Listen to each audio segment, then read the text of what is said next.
Well, over the last 2 years, we have closely tracked the Denver Mayor's All-In Mile High program. This is an effort to clear large homeless encampments over downtown and get people off the streets. Since then, thousands of people have been moved into shelters or housing. Now an independent evaluation of the program is giving us a deeper look at the impact.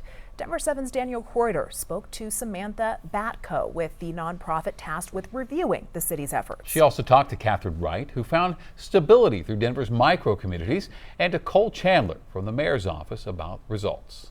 This corner of downtown Denver looks a lot different today than it did back in 2023. We have notifications, a little more humane than just popping up and then throwing all your stuff away. When this large encampment was the first of several to be swept by the city. 2 years later, the initial results are in from the mayor's effort to end unsheltered homelessness, the All-In Mile High program. I sat down with the Urban Institute, a nonprofit research organization. They were hired by the city to evaluate the program. Is there any sort of conflict of interest with your findings? When we're engaged by individual localities or organizations in order to do evaluations, we maintain our independence. And here's what they found. We found very large decreases in the number of encampments of more than 20 people, a 98% decrease in those large encampments. Anytime you can reduce something by 98%, you're doing a pretty dang good job. The city reports unsheltered homelessness has decreased 45% since 2023. One solution is micro-communities like this one. They have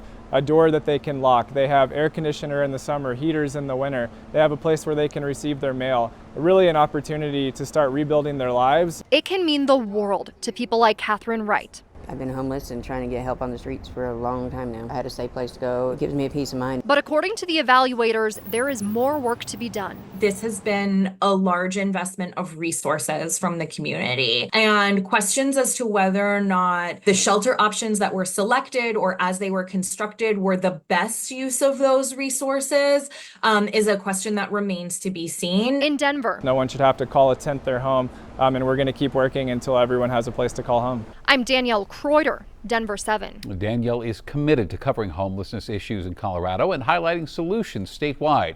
If you ever have a story idea you'd like for her to look into, scan that QR code on your screen for ways to connect with her, or you can send her an email, danielle.kreuter@denver7.com.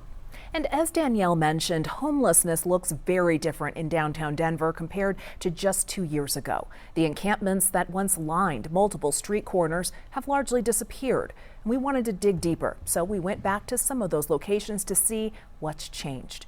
On the left side of your screen is 8th Avenue and Navajo Street in April of 2024. At the time, the city cleared an encampment of about 150 people without offering them a place to go.